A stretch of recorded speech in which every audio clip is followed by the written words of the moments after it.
at some point. Don't have to be. I felt the need to go put on pants because I thought recording a podcast in shorts wouldn't be good. So what a way to start. No intro, just going straight into wearing no pants for the podcast. Okay. I like the start of this. Hey, so welcome everybody to the inaugural Beers with the Beards podcast. I'm your boy, the Professor. We've got the stash, we've got the beard, and we've got a wild card weekend recap from one of the most exciting wild card weekends I can remember in a long time. Yeah, it was. It was pretty good. It was good football this weekend, and I was worried because some of those games did not look like they were going to be good. When you got third-string quarterbacks going against one of the GOATs in the game right now, yeah, could have been bad. Yeah, it turned out really well. Before we jump into that, it is Beers with the Beards. Beard, what are you drinking tonight? A Pennsylvania microbrew coming out of Hershey, Pennsylvania, Trogue. I think that's how you pronounce it. I have no idea if that's how you actually pronounce it, but they're pretty tasty. So I'm going to crack mine in the mic so everyone can hear that. Good. Ooh. Good. Ooh. Stash, you're not drinking tonight? I am not. I'm taking a hiatus until this wedding this weekend, so I'm just drinking agua fresca. Little pregame prep there. I'm here for that. I've got an Avalanche Amber Ale on a Breckenridge Brewing Company here in Colorado. Figured we'd go local for the first one, so I will also do a. It wasn't as good as a crack. Ooh, that sounds tasty. That sounds tasty. I think we should only do our local microbrews until we run out. I'm here for it because there's a that's a great idea here in Colorado.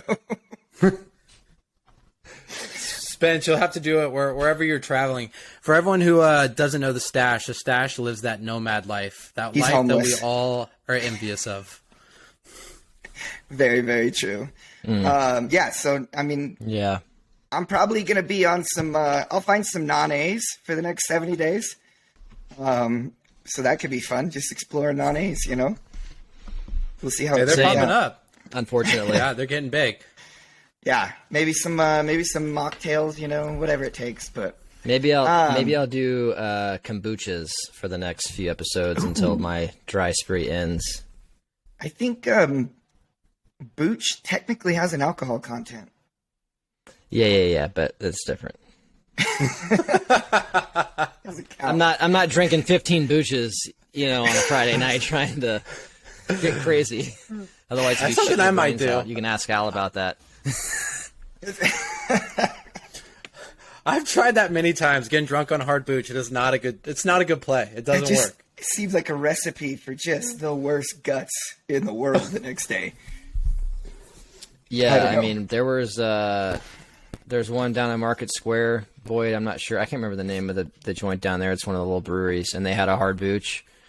It was like 8%, so it's pretty spicy. And Al and I went in there and had a significant amount one night, and the next day she was just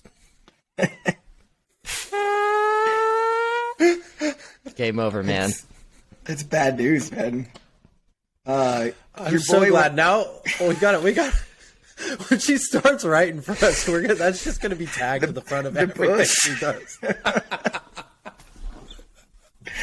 Oh, goodness. Yeah, your boy went out and got a little wine drunk on Friday night. Hadn't done that in a hot minute. That was fun. Wine drunk is a good time. I do like a good wine drunk. Pittsburgh is all about the beer, though, so I had to switch back. Like, this is a bar, cheap beer town. The bar on the corner is like $5 pitchers. It's crazy. That's our people. Yeah. That's our people. That's my kind of town, yeah. All right, well, you guys want to get into it? You want to talk about Wild Card Weekend? Yeah. I think Stash, you going to stay with us or no? You staying on? I'm here for as long as I can, but there's a couple people in the room right now, so you guys go ahead, and I'll be back in a moment. Yeah, stay till you got to go. Stay till you got to go. I think beer probably the biggest thing this weekend, the third largest postseason comeback in NFL history. It was not the Super Bowl, but it was fairly surprising. What What are your thoughts on that? Did you see it coming? Did you think it was going to happen? Honestly, I was on the Jags plus 2.5. So when they went down 27-0, it was where you turn off the screen and you just essentially light that ticket on fire.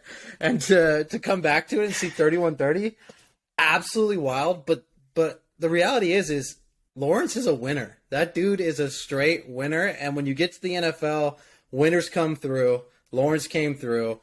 And this is what the Chargers do. I've been watching the Chargers for years. They blow leads. That is all the Chargers do. Especially in the playoffs. I had 2 Chargers fans in my man cave, right? So the first half was just ecstasy.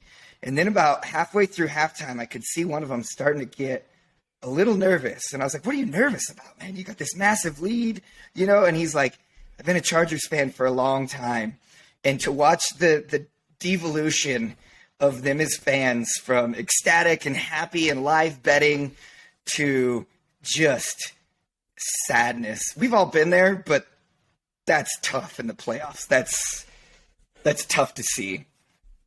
Every first down, I just look over to a Charger fan and assume they're going to light their jersey on fire.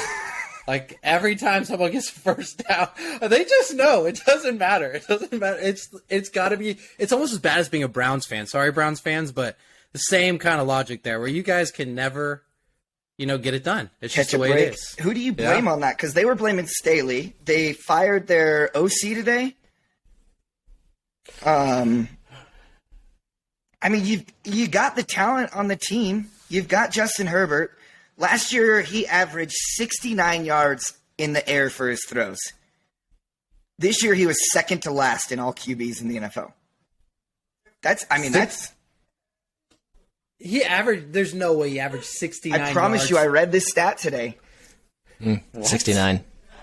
He was hucking. It was a nice stat. He was hucking the ball.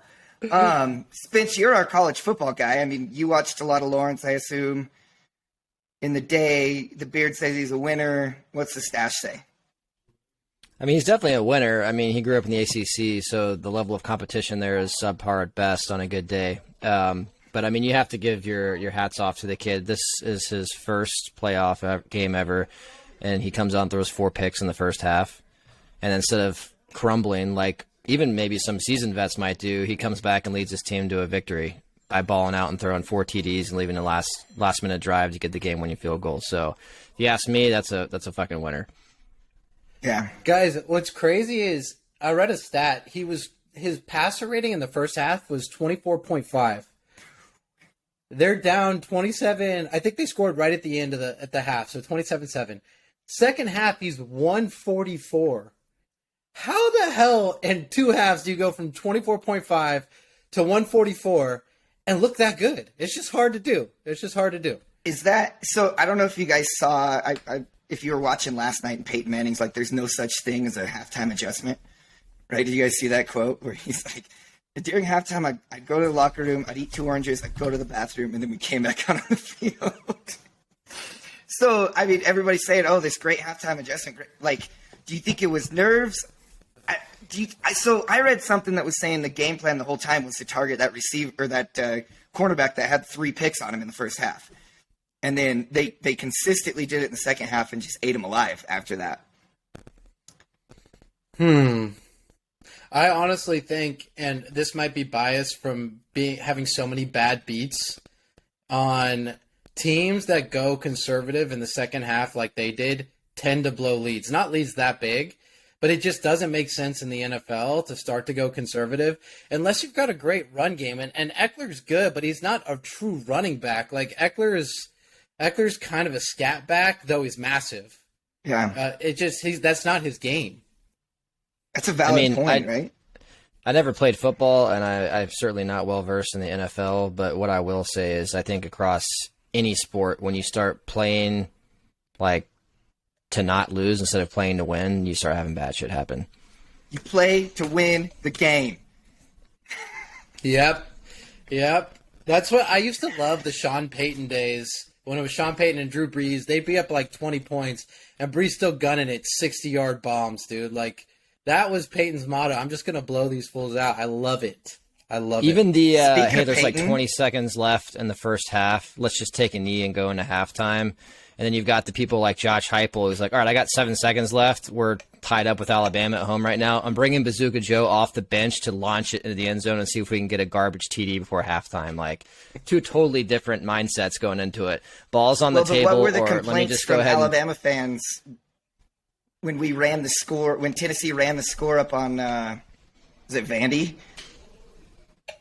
I mean, they didn't really run the That's- score up. They just kept running the football, and Vandy's rush defense was such trash that every time they touched it, it was a 60-yard touchdown run with the second string. Yeah. But people were big mad online, man. Like, there's like some kind of pearl clutching in sports about how you shouldn't run the score up. I think that's bullshit. You play to win the game. And Well, I think there's you a- see that with this. Yeah, I mean, I think there's a difference too. And I think it was the Missouri game actually that you're referencing, where people were like pissed off that we didn't just let the time run out on like the 2-yard line and they ran another play and scored. But you have to think about it. Like, it's one thing to run the score up purposely. This is a second and third string offense that's in, and like those guys only get a handful of reps throughout the season. And as you progress later on in the season and folks start to get injured and stuff, you may have to rely on one of those backs or that offensive lineman or anything. So I think that's Heupel's kind of strategy too, is like he's just going to run his offense. It doesn't matter if it's the first team, the second string, or the third string, or how much time is left in the ball game. Like, he's going to get those guys reps. And in my opinion, I think that's a great idea. But you have like some old school mentality where people are upset about it and yada, yada, yada. Maybe it's just a new age of thinking. Personally, I think don't be getting your shit pushed in. If you can't handle losing, it doesn't really matter by what the score is, you know? So that brings up an interesting point. Beard, do you think Staley was trying to conserve a little bit in the second half for next week's game that he thought was already in hand? I mean, I think that might go through his mind. I think the big thing that no one's talking about is it's actually counterintuitive to what we're saying, that Staley actually got Williams hurt the week before by playing his starters in a game that made no sense for Exactly. him to play in. I think the problem with the NFL is the NFL has become the land of freaks, dude. Like, these guys are like 400 pounds running 4 140s. It's like literally getting hit by a semi truck every time you're playing. So if you step on that field, there's a chance you're getting hurt. And I think you gotta play it safe. But dude, Staley's just a trash coach. It's just it's the Chargers. It's the Chargers curse, man. The Chargers will never be good. And I'm sorry, Charger fans. You might as well become Steeler fans because you're never going to be good. I apologize for that. My buddies said they call it bolting up. And they said it about halfway through the third quarter. They said the Chargers are bolting up and we're going to lose this damn game. And by the end of the night, it was true. Yeah, I feel like that came from Charger fans bolting out of the stadium every time they blow a lead. I think that's where bolting up came from. Facts. Last thing to touch on that topic. Jacksonville's plus 1,300 to be the AFC Championship winner. You guys know I love plus money. I might be on that. What do you think? I purposely put that in there because I knew that the professor's degenerate side would freaking bite on that. So I was like, I gotta throw that in there. Here's what I think. I think I mean, I've been watching professional football for a really long time. I think in order to win a Super Bowl, you need 3 things. You need a short yardage running back, which Jacksonville doesn't have, but they do have a great running back. You need a decent defense, which they do have. Well, 4 things. You got to be healthy, and you need a quarterback that can bring you from behind. Really, there's only 4 teams, and Jacksonville's on the bottom of that could do that, and they remind me a lot of the Bengals from last year. So, Ooh. I mean, plus 1,300, Lawrence being a winner, I could jump on that for a couple bucks. It's not bad. I think we're going to get to who I think you have number 1 on the top of that 14s list a little bit later, but let's talk about Brett Maher.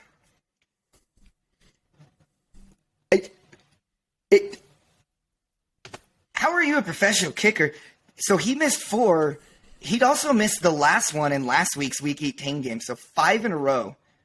Oh, I didn't realize He that. pulled. I'm just hoping that the Cowboys hold an open practice like they did in Philly back in the day when Mark Wahlberg made the team, so I can walk on and kick. Because I can guarantee you I can at least hit half of what he did last night, and I'll do it for like $100,000 a year. I don't need that much money. Yeah, if they need a PAT specialist, I could be that for you. Call me, call me, Jerry Jones. There was a great tweet. It was like a fake, and it just said Jerry Jones. It said, "Anybody who wants to kick, just come on down to the field. We got a jersey ready for you." I'm surprised that none of the freaking I'm not talking about Cowboy fans. I'm talking about true Cowboys who are fans of the Cowboys. Didn't jump out the stands and go on there and take the kick for them. I thought that was going to happen during that game. I mean, I guess they're fortunate in that they just dominated. Brady looked old.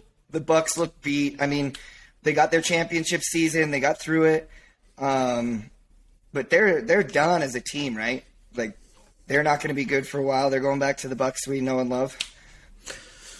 I mean, Brady's out for sure, but I just don't see there really isn't a spot that Brady can land that I think he can win at. I think the most logical place for him is Las Vegas because he'll, team back up with McDaniel. But Brady needs a defense. If you look at the team, the Super Bowls that Brady won, Brady needs a defense, and Vegas's defense is garbage. Probably spending too much time in the high-end strip clubs out there to actually hit defense. Especially now that he's a single man. He's, I don't know. I wish he would have walked away. I wish he could have given himself the storybook retirement that he deserved because he is the greatest of all time. But it's been rough to watch the last couple of years, and it's not been enjoyable. And I don't think the Bucs have any picks this year. They way over leveraged to win their Super Bowl, which, look at the Rams of this year. Is it worth it? I don't know. I mean, Seahawks won the Super Bowl in 2014, and I'm still riding that high. I was just debating this with one of my coworkers, and we were talking about there's these organizations that are run really, really well. You look at the Steelers, you look at the Patriots, even with Mac Jones, who's not good. There's several else out there that are always consistently competitive. And then you look at the McVays or the Buccaneers who did sell out. Is it worth it? Probably. I mean, the Bucs haven't won a Super Bowl since Warren Sapp, and they've just brought Warren Sapp out on the field, and that dude looked like he was 85 years old. I remember playing with Warren Sapp in Madden, pixelated, and being like, that dude is a baller. On the GameCube, right? Yeah, dude. Back in the day, I mean, do you remember the old school Madden where it was all straight lines? You would just run to the side and then run down the sideline and hope no one hits you? Bro, I got some nostalgia in me last week, and I downloaded Tecmo Super Bowl on my Nintendo Switch just to run it back and play with Bo Jackson on the Raiders. And I don't know. I haven't played a lot of the modern Maddens, but those straight lines are so fun to run. Just curve, twist. Dude, so going back to Meyer, is it Meyer or Mayer? I think it's Meyer. Meyer.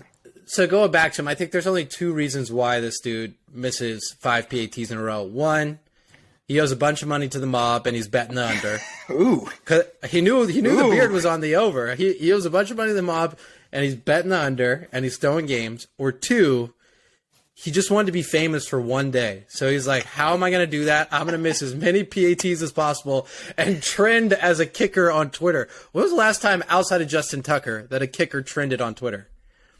Never, and he was the first person in history to miss 4 PATs in a game. So, I mean, he's in the stat books forever. He's bar trivia for the next 10, 20 years, easily. You know what, Boyd? Would you rather be a record holder or someone that no one remembers? That's a valid point. It's a valid point. I would rather be fucking forgotten than be remembered as a loser for the rest of eternity. But they still won. That's like the dichotomy of it is he missed those 4 points and they didn't need him. They're not going to need him. If I'm the Cowboys next week, I don't even bring that dude out. I don't have him suit up. Stand on the sideline. I'm going for 2 every time. Make him watch without pads on. Yeah. I mean, I know it's ruthless and we're kind of joking, but at the same time, I mean, this is his profession, right? So like if you remove yourself from sports and look at other professions, if you're that bad at your job or you have a track record of like fucking up 4 big projects in a row or something that miss timeline and cost a bunch of money, you're probably going to get fired, right? So I'm not sitting here calling for this guy's job. I mean, you never want to do that, but you have to think that they're probably going to be looking elsewhere come the off season when it comes to their kick game. Very much so. So it's interesting you brought that up because I was thinking about that as we were getting ready for this. As I was like, Beard, you miss 4 deadlines in a row. You're not coming back. I don't know. Not in today's environment. I think I'm getting put on a performance plan and given some easy softballs to get my confidence back up. I think maybe in the 80s or 90s, 2 projects and you're done. So I think what they can do in today's society is maybe have them warm the towels for Zeke. Like just have him stand on the sideline, warm the towels up for Zeke, make sure that Zeke feels comfortable. Instead of kicking field goals, have him run it. Just have him run it every time. Interesting that you bring up Zeke, though. If you had to guess, how many yards has Zeke had in his last 40 touches? 40 touches, Zeke Elliott. I don't know, but he's had a lot of touchdowns, and I was very pissed. Dak Prescott stole my touchdown from me yesterday. And Dak, you played really well. If you're listening to this, I'm proud of you. You played well, but you stole my anytime touchdown from Zeke, and that pisses me off. 73 yards on 40 touches. How many TDs? Well, and I'm even more curious about how but... much money the Beard made over the course of the season on anytime touchdowns by Zeke. Dude, Zeke was plus money every single week for anytime touchdowns, and he scored 10 weeks in a row. Was yesterday the first week he missed? Because that's been prime for me. Yes. Yeah, it's almost like McCarthy writes the script like, hey, let's get it to the 2-yard line. Let's run it 3 times with Zeke so he can't get in, so everyone sweats a little bit, and then on 4th down we go for it and give it to Zeke again and gets in. I mean, it's like science. I don't know why they didn't do it yesterday. It pissed me off. Because they handed it to Dak and he snuck in the back. Mm. Yeah, that was a rough one because that's been like the golden goose this season. Yeah, I was. But still, if you were to pick, hey, I'm going to pick a. Go ahead, Beard. No, you go. Throw it out there. I was just going to say at the beginning of the season, if somebody told you could take a plus money player prop every week and you would go 10-1 on it, you'd fucking take that all day. All day. Yeah, it just didn't like Derrick Henry. Granted, much better back, but Derrick Henry was like some weeks was negative 200 to score a touchdown. And Zeke was scoring the same amount of touchdowns. If we look it up, someone pull it up. I think they scored the same amount of touchdowns this year. Let's look. I'd be curious to know, because Jamal Williams is sort of similar, because I had him on my fantasy team, and he didn't really – so every once in a while he'd have a big game. But in general, he'd have like 40 yards, but like 1 or 2 touchdowns, because they'd get down there and he would just hand it off in short yardage situations and punch it in. So he might be somebody that I take a look at next year if I'm messing around with the NFL and not straight tailing the Beard. Henry had 13. Zeke had 12. Yeah, look at that. That's wild. Dude, Henry's another one. And I love this podcast because we're all over the place. We're like, we're going to talk wild card. We went to college football. We're talking about the world of work these days. Now we're talking about touchdown guys. If you're listening to this, I'm sorry. We have no actual script. We're just going through the flow. No, I mean, it is interesting. I just, like I said, when I saw that yardage stat from Zeke on they hand it to him in short yard situations, but Pollard got the bulk of the carries. And Zeke's, is he 30 yet?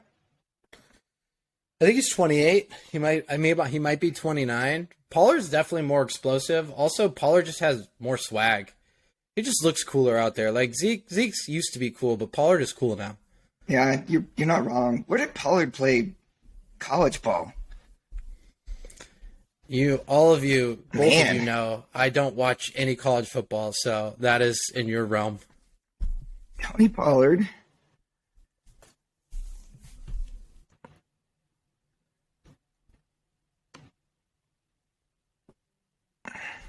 See, we'll have to edit this stuff out while we're looking stuff up. Memphis. The old powerhouse. We don't edit anything. We're gonna be real, okay? It's fair. I'm here. For Maybe that. a little audio, but no editing. This is boys talking talking shop, drinking beers, staring into each other's eyes. I'm here for just that. real Just stuff. Boys being dudes, guys being boys. Yep. Memphis. It's interesting. Mm-hmm. Does anybody really want to talk about the Giants Vikings game? Dude, I honestly, if you didn't see this happening, then you don't watch professional football, because Exactly. the Vikings suck in back-to-back. When they play the same team twice, especially a well-coached team, like this might have been the easiest bet all weekend. They blow leads. I think I wrote the stats down because I was like blown away. So they played Green Bay early in the year. They beat Green Bay 23-7. They played Green Bay, I forget what week. It's like somewhere between week 14 and 18. They lost 17-41 in that game. Then you go and you go to Detroit, another contender, 28-24. They beat Detroit at the beginning of the year. Then they come out and they lose to Detroit 23-34. I think Jamal Williams had a couple touchdowns in there. So going back to what Stash was talking about. So when you go against the Giants, who are actually well coached, they'd already played them once. They game scripted them so bad. Like, there was no freaking shot, man. Yeah, no, I mean, it's Kirk Cousins. I think I had it down here in the note. I read an article yesterday that said Kirk Cousins is the Kirkland brand quarterback. He's the Costco hot dogs of quarterbacks, which was a vast insult to the Costco hot dog, like slander. And their liquor. Yeah, like, no, like he's not. He is who we thought he was, right? Big time game. He's never going to win him a Super Bowl. I don't know. Do they move on? Do they even have a pick to move on? I don't even know. I mean, here's the thing about. So I feel the same. I don't think Kirk is ever going to win him a Super Bowl, just like I didn't think Garoppolo will ever win one for the 49ers. But if you look at the status of the league, there aren't that many good quarterbacks out there. So you get rid of Kirk, you probably are downgrading at the position. Maybe you go get Brady, but is Brady that much better than Kirk? Probably not. Not with what about the rest Derek of the Carr? makeup of their team. Yeah. Ooh, Derek Carr is interesting. I do like Derek Carr. Yeah. But I don't know. Their stats are probably pretty similar. I'm going to pull that up. Derek Carr versus... That's a good one. That would be interesting. You also have to remember Carr has been... I mean, the Raiders are a notoriously poorly run organization for the last decade. Right? They move cities. They fire their coach. It's just... They should have kept... Was it Flores last year? Yeah, I don't know. Yeah. No, Flores was Flores was at Miami. Either way, their coach that was the interim coach after Gruden got fired, they got rid of him. Like, just poor decisions. Also, I mean, the owner's haircut is just... Is it better or worse than Kirby Smart's? Worse. Wow. Way worse. Wow. Have you not Spencer, seen if you haven't Mark seen Davis? his haircut, dude, it's atrocious, man. I'm looking it up right now. It's so bad. This is That the should owner be or the the thumbnail. That's our thumbnail. You want to know what's fucking atrocious? Is he goes out of his way to go get that haircut. Since they moved to Las Vegas, he flies back to get that haircut. Fuck, dude, this is wild. Dude, Spencer, every time I see that, dude, I feel like it's I know. I feel like it's Mike Myers performing a new character for freaking it's like Mike Myers performing a new character for Austin Powers. Like, that is a supervillain from Austin Powers if I've ever seen it before. Dude. It is. I don't even. I was gonna poke fun at like supercuts or something like that, but that's like you just got high one night and took the kitchen shears to your bangs and said, you know what, that's good enough. There's that line in Dumb and Dumber, you pumpkin pie haircutted freak, and that's all I can think of anytime I see him. Okay, guys, that just made my stats day. on the year, 2022 stat lines for Kirk Cousins versus Derek Carr. Kirk Cousins, fantasy-wise, was the 6th overall quarterback, and Derek Carr was the 18th. Kirk Cousins, 14th in fantasy points per game. Carr's 22. The only stat that Carr beat him on, besides rushing because Kirk Cousins can't run, is Carr beat him getting sacked more, or getting sacked less than Kirk Cousins. Interesting. Hey, Curdy's not too bad, man. He's just not good in big games. We got into a big fight about this, about Tony QBR Romo versus passer rating versus all of that, and okay, great. Your stats are good. You can't win big games. That's what you have to do in the NFL. I don't know. Yeah. Like, I don't know. Congrats to the Giants. Danny Dimes, he looked good. Is it Brian Daboll's their coach that has got him turned around? I don't think they go deep. I don't think they win this week, but good for the city of New York. Here's the thing. What Danny Dimes proved, because they'll constantly go like, is this guy a franchise quarterback? And they'll keep doing it, is that modern NFL, unless you're like an OG, like an Aaron Rodgers who's kind of fallen off a little bit, or Brady, you got to be a running quarterback in the NFL these days. You have to be.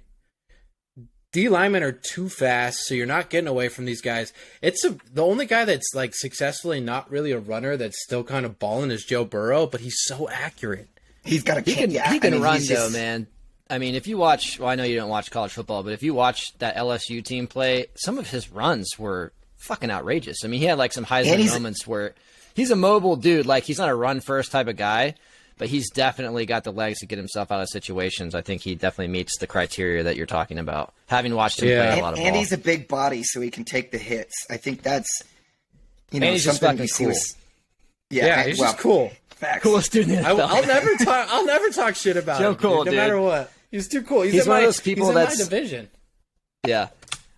It's just been a blast, boys. I got to roll family calls, but enjoy the rest of the episode. Wait, you got to finish your line. You can't be like, it's been whatever, and then cut off to say it's blast. What were you going to say about Joey Cool? Oh, I don't even remember. Okay, we'll see you later, man. That's fine, dude. All right. Peace. Later. All right, let's talk about my game of the week. 49ers Seahawks. Knew the Hawks didn't have a chance. Also, we talked in August. I told you the Seahawks are going to win 3 games this year. As a Seahawks fan, we wanted to beat the Broncos and beat Russell. And then anything after that was gravy. And man, that gravy boat was flowing this year. Flowing. Dude, it's the NFL is all about good coaching. If you've got a good coach, you're like, look at the freaking Falcons. I couldn't name 3 players on the Falcons team, and they actually were like somewhat competitive this year when I think most people thought they were going to win 1 game. It's all about coaching in the NFL. Agreed. And I think this was like Pete's, carrying the banner of, I'm the good coach, right? And you can see it. And, when Russell left, a whole bunch of people were like, oh, it's over. Pete's terrible. And I think this year was proof positive that most of the success of the last decade from this team came from, one, the Legion of Boom. Nobody can deny that. We had generational talents at key defensive positions that took us into games that we had no business being in. And then number 2 was Pete scheming. And it's fun to go back in some of the old game threads for the Seahawks that people are, whining about Pete's play calling and such. But I think this year was proof that Pete was the special sauce.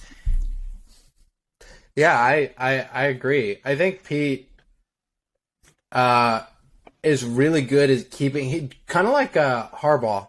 He's very good at keeping his team in games. Like, even if you're behind, you're within striking distance. Yep. What's interesting to me is, like, what did Pete know about Russell Wilson that no one else knew?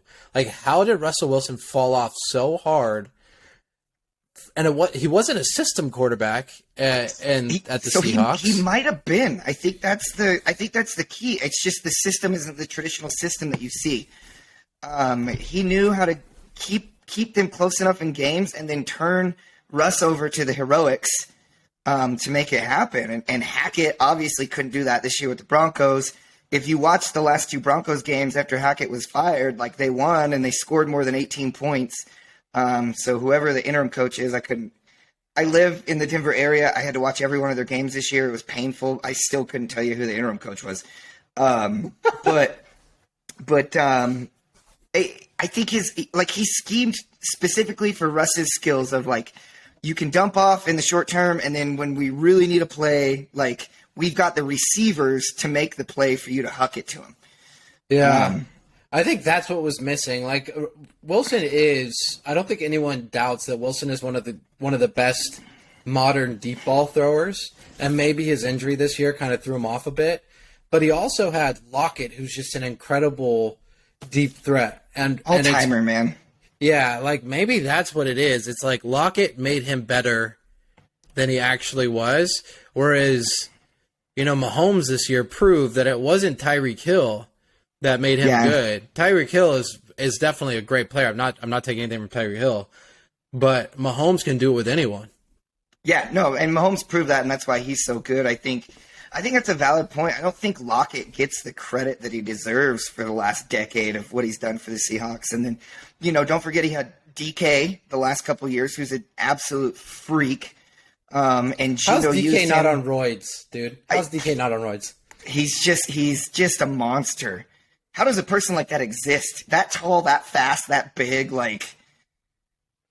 Dude, I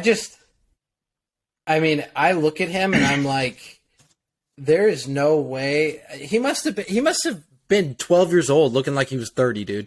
Oh, for sure. Yeah. There's no way you're that big and that happens later on in life. Like, you must have been a monster your whole life. Yeah.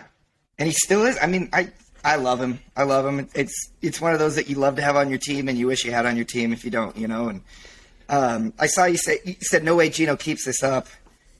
It's probably a controversial opinion among the Seahawks fandom, but I completely agree. I think he had his career year. He knew a contract was coming up. I think another team's going to pick him up and pay him $30 million a year. I don't think it's going to be the Seahawks with the draft capital that we have right now. And I'm not mad at this. Like, you know what? Gino's been good for us. He's been a great backup. He had a great year this year. But statistically, I don't think he can keep it up. I don't want to leverage a massive contract on somebody who I'm worried is not going to keep it going.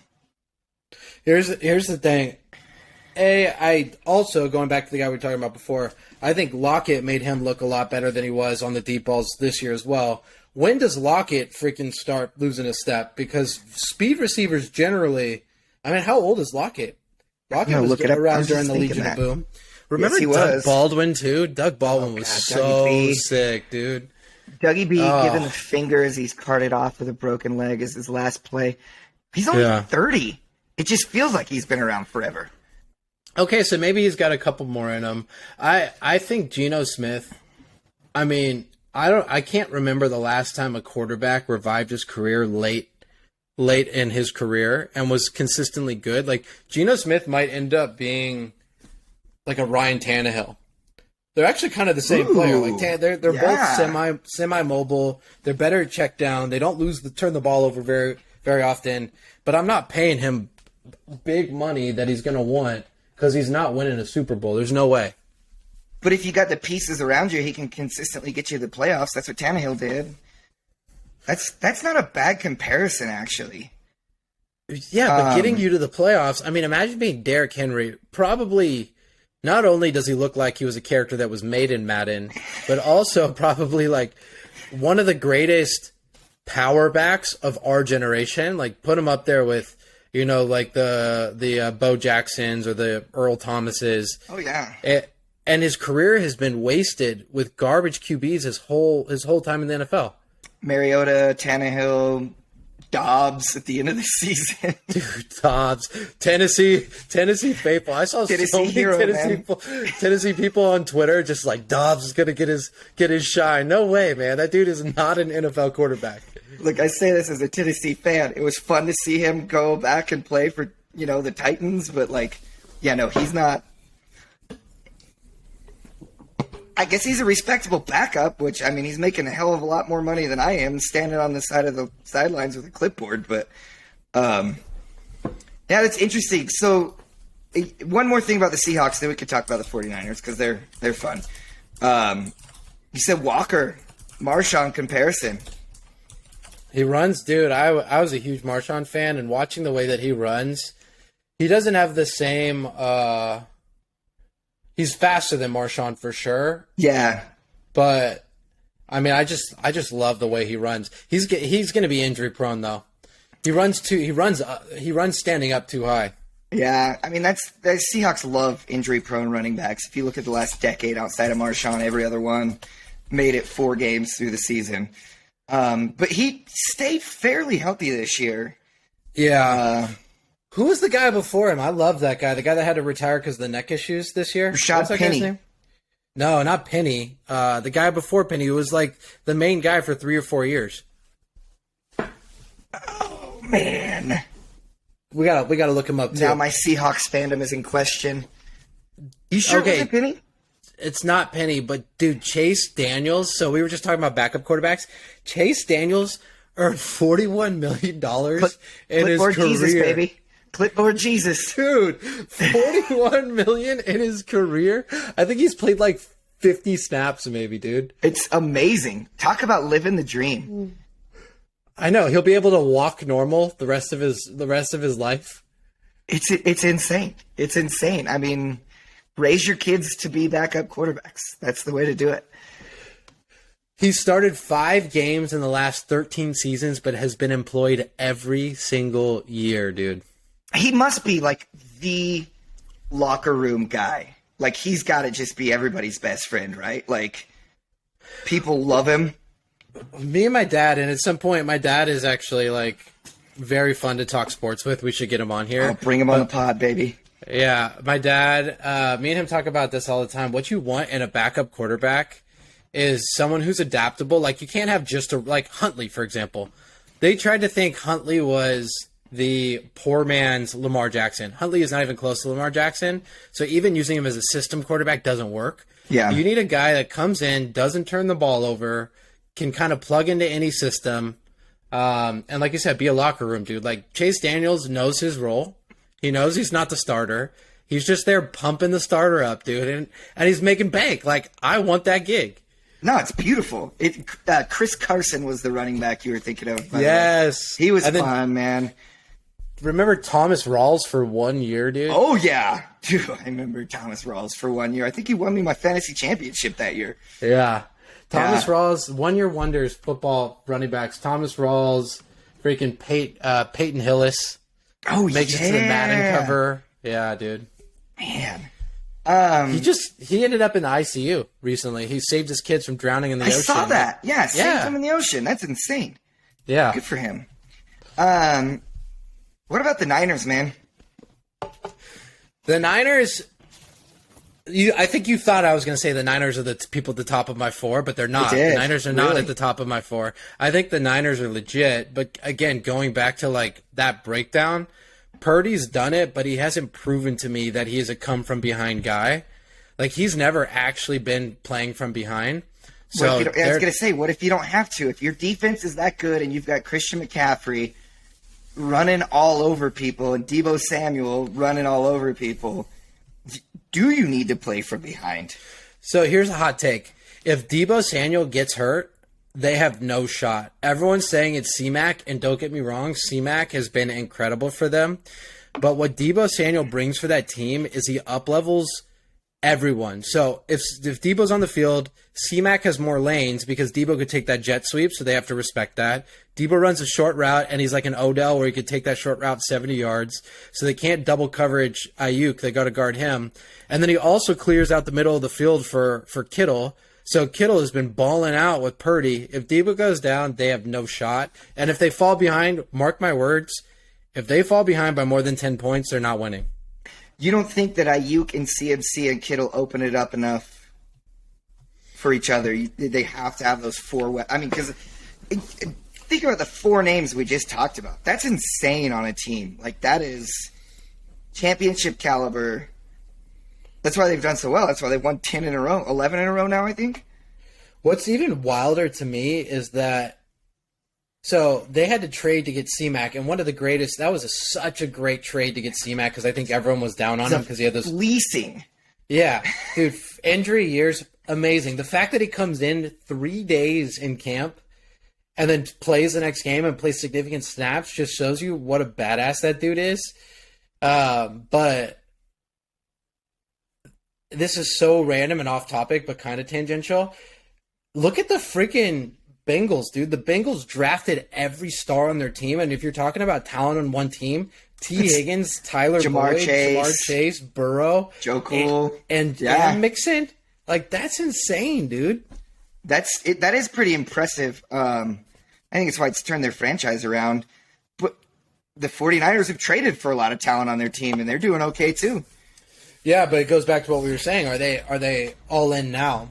And if they are all in now, because I think a lot of people are thinking that, and I don't know if this is a fair assessment, that Purdy could become the next Tom Brady, right? Because I've heard that thrown around. Yeah, dude. If they went all in now and they lose a bunch of their talent in 2 or 3 years, is Purdy a guy that is going to be able to make no names look good? Because if you look at Brady's teams, yeah, they brought in aging talent majority of his Super Bowl runs, but for the most part, is Edelman really a Hall of Famer without Brady? Not With at all. Brady, he is. With him, didn't he go to the Chargers? And I think a different white Welker, receiver. I think you're thinking of Welker. Yeah, you're thinking of Welker, and Welker's the same thing. Like, is Welker a Hall of Famer without Brady? I don't even know if Welker made it into the Hall of Fame. So when you look at like the talent around him, is Purdy going to be a guy that makes sub receivers good? I don't know. Welker made it into the Bro Hall of Fame when he tripped balls at the Kentucky Derby. I remember that. The similarities are eerie, though, right? Like, you come in for, I mean, at the time, Bledsoe was a pretty damn good quarterback, right? Star quarterback. You've got a great defense. You've got, I would argue, a pretty good coach. So if you can keep it together and learn the speed of the NFL game, surrounded by this great talent that makes you better, it's the nature versus nurture debate. As dumb as that sounds, I would argue that Tom Brady had the opportunity to get nurtured and turn into what he is today, as opposed to just a natural born. Because you look at him at Michigan, was he that great? At least Purdy had some decent. Well, he had some highlights at Iowa State. Hey, I'm cheering for Purdy. Third string coming into Iowa State. Starter, becomes one of the best ever to do it at Iowa State. Comes in here third string. I don't know if he's hiring hitmen. Maybe that's his strategy. Comes in at third string, knocks people out. Tanya Harding style. Yeah, dude, straight up. Someone check for the hammer. Check the knees, dude. Check the knees.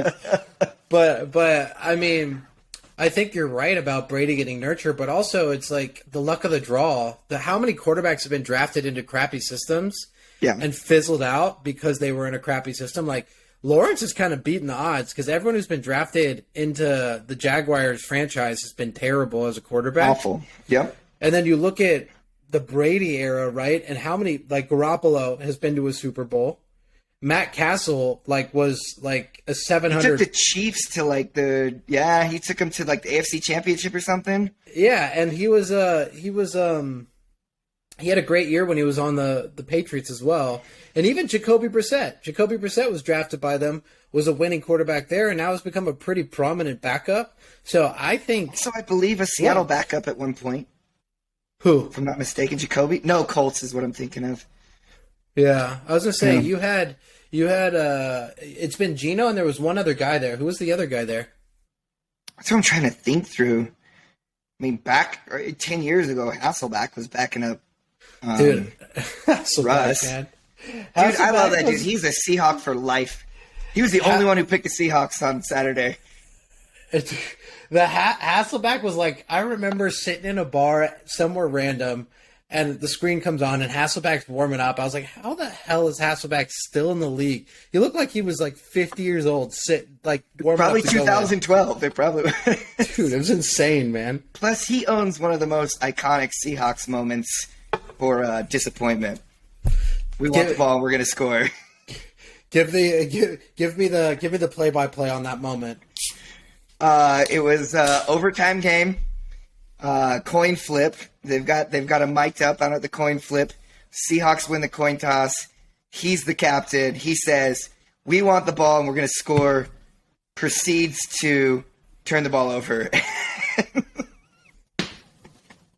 and lose because it was the old overtime rules. Oh God, dude! trying to remember what year it was. I want to say, gosh, like 06 maybe? Or was that the year they played Pittsburgh in the Super Bowl? The Seahawks made it to the Super Bowl with Hasselbeck? I think so. That was the play.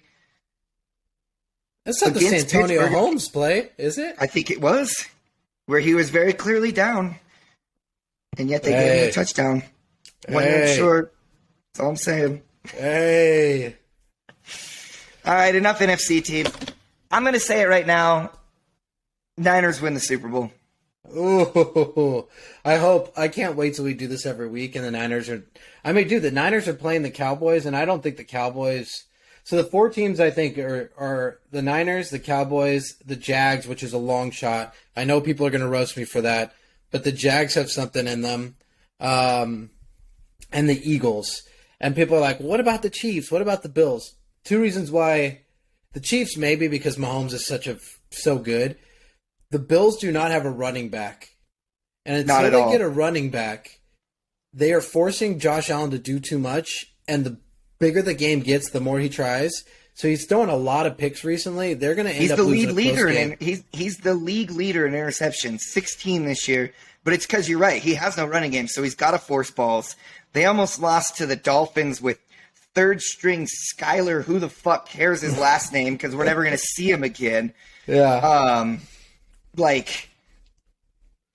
I love Josh Allen. Trust me, I love the Bills. I'm rooting for the Bills. I don't think they have it in them without that running back. Yeah. Yeah. Maybe they can bring Frank Gore back. Another freaking great name drop. Frank Gore, the epitome of a plotter, dude. 3 yards, fall forward. But he's like top 5 in almost every football stat because he never got hurt. He played for 40 years, dude. Didn't he break like both legs before he got in the league and people thought he was like not going to do anything in the NFL and then he played till he was like 50? Yeah, it was unreal. One of my favorite games of all time was he was on Buffalo. There was like 3 feet of snow and it was just the Gore show. Like all-time fantasy performance. Love that dude. I really wish he could have met his goal of playing long enough that his son was in the league, Frank Gore Jr., and they could play on the same team. But I think he ended up falling like a year or 2 short. I think his son's actually balling pretty hard. So his son is probably going to make it into the league. Isn't his son on the Falcons?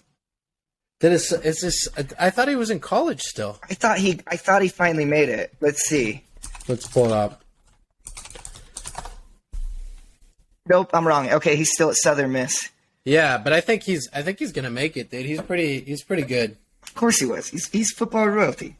Yeah. Just like Arch Manning's gonna make it, no matter how poorly he does in college. Did you see that Arch Manning has already lost his ID twice, and both times the picture is some girl holding his ID. Arch Manning slaying already in Texas, dude. Crushing it at Texas. He's not leaving his idea. These chicks are taking it from his wallet while he's passed out post-nut, and that's all it is. And it's so they can get him back. Hey, Arch, I got your ID. Come back, you know? Yep. Poor dude. Yeah, Arch Manning is probably going to be laying more women than he is passing the ball at Texas. That's a fact. I'm going to go grab another beer real quick. You got half a second? Yeah. All right.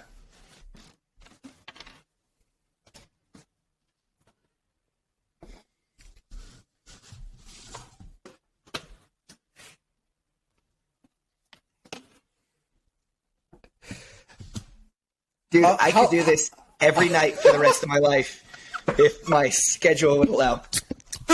Dude, how long do you think the average person listening to this is actually going to listen? There's no way. We're at 53 minutes.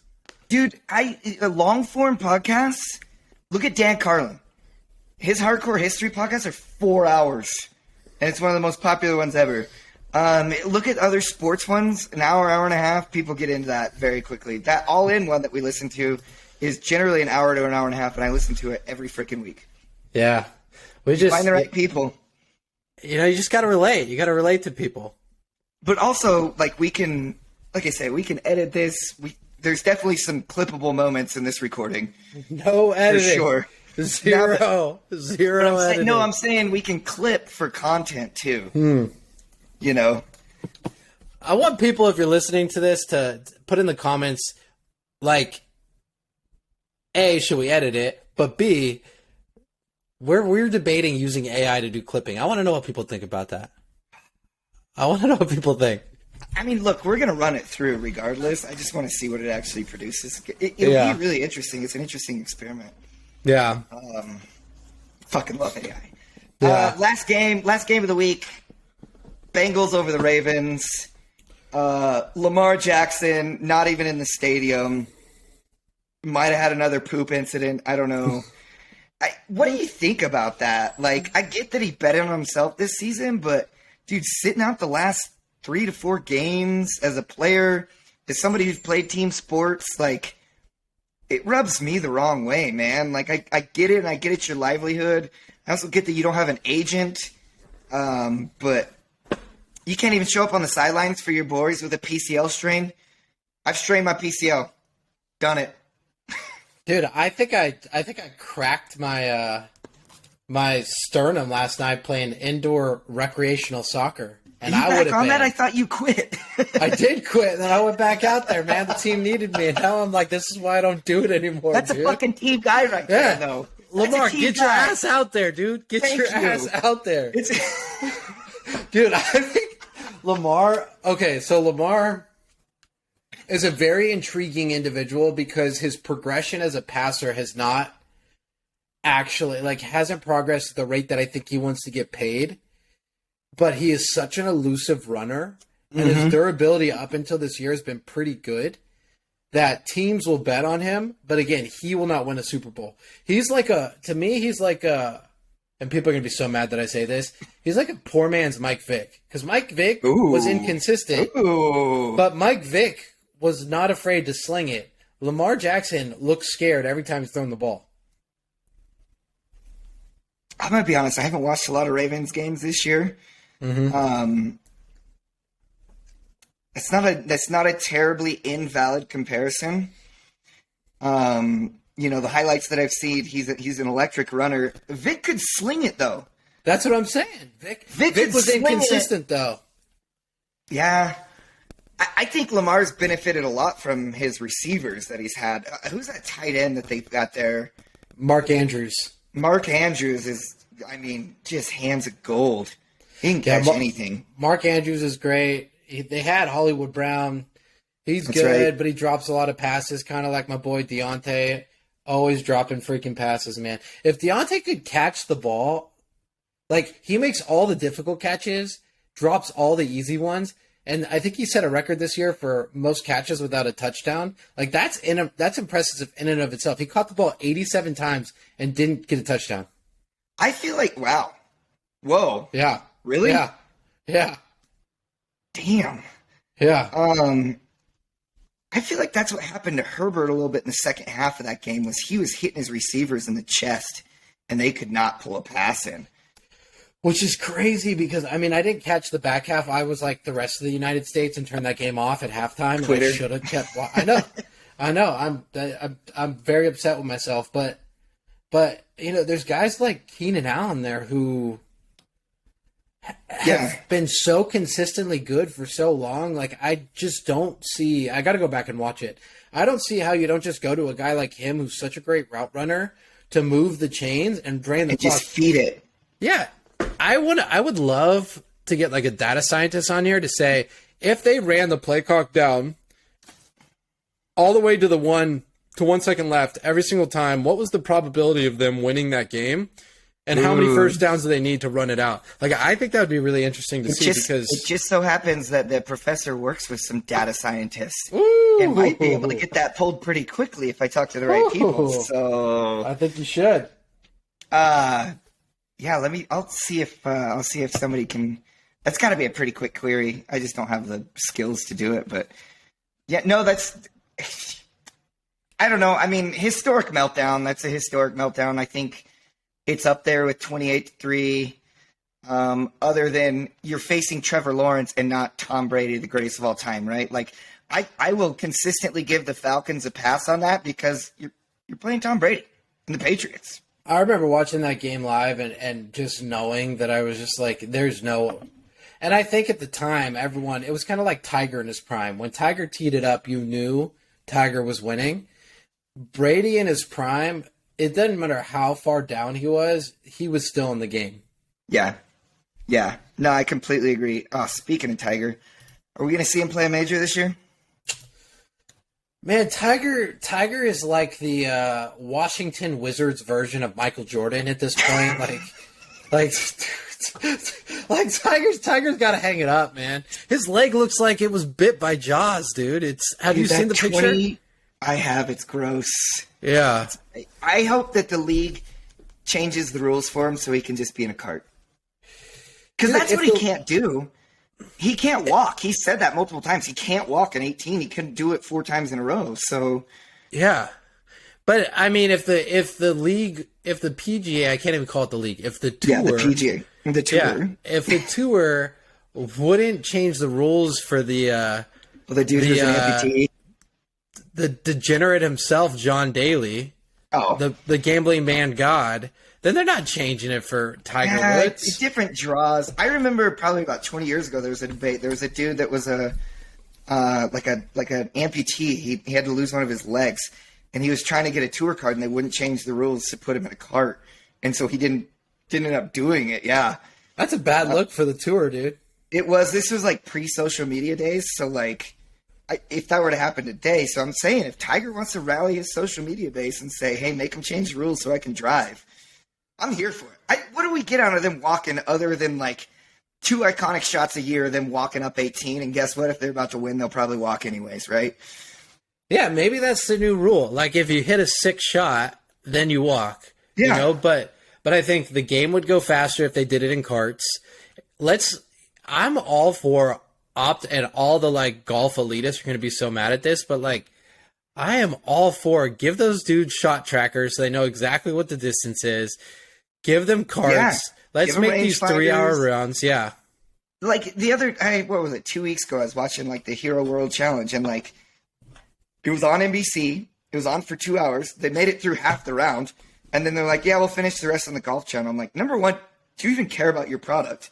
And number two, if we've got these pros out here in carts, this tournament day is done already. We already have a winner, and I get to see it. But you know what? Let's go all out here. Why don't we also bring a crowd up to the green while people are putting so they could be heckled, almost like taking a free throw. Give them a shot clock, 10 seconds. You know, let's throw it all out there. Putting shot clock is an interesting idea. Dude, putting shot clock. Let's also drop confetti in the bottom of the cup so when you sink him from 40 yards out, it just explodes out. Like I think we could, you know what, PGAs, call us. We'll make this. This is cool more again. of a live idea. Maybe we need to get with the Saudis and we can bring some live ideas to help them grow the game over there. We're trying to get sponsors here. Don't get crazy, man. Don't get crazy. I don't want to get canceled. Before we make our divisional round matchup picks, we had a couple other discussion points. We've hit a couple of them. Cliff Kingsbury buys a one-way ticket to Thailand. We all know what Cliff is doing in Thailand, man. When I watch Cliff on the sideline, I just picture him thinking about the next time he's getting to Thailand. And you can interpret that however you want. But when you see him on the sideline and he's smirking, you know Cliff is thinking about that one spa in Thailand. Dude, what a move, though. What a baller move. Like, you know what? I just made my millions of dollars. Had a good time. See ya. Dude, Cliff can live like a king in Thailand off the salary he made as the AZ coach. So if he was actually going to live there full time, he'd never have to work again. But what Cliff knows is offense sells in the NFL. It's funny that they made the defensive rules worse this year to try to increase offense, but offense was actually down across the league. So Cliff, Sean McVay, Sean Payton, those dudes can get jobs anywhere, whenever they want. Doesn't matter. Nah, I feel like he just did what all of us want to do when you lose a job. It's just like, dude, I'm out. See you guys later. Like, he's not going to go hat in hand begging for an OC job somewhere.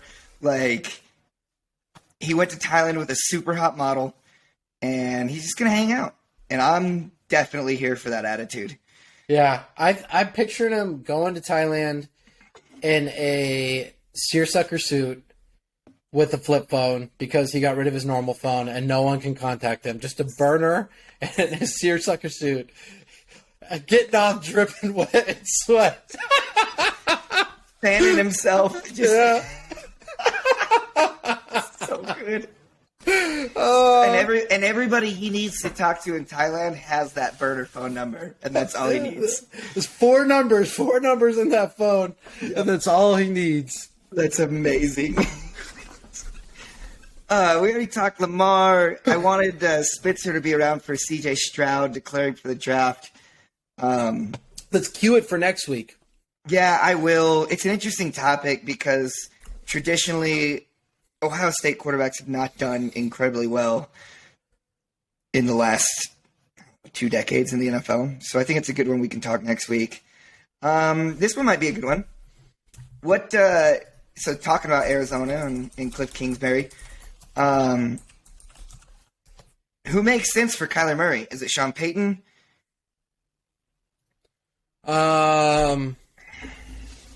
Okay, let's go back real quick about Kyler Murray.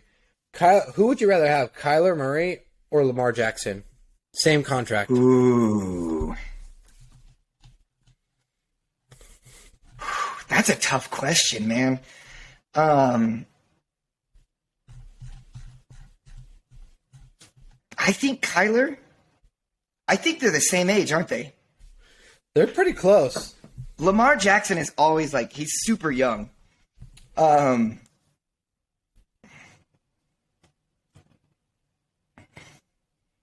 think I'm going Kyler just because I think he's had less injury issues than Lamar.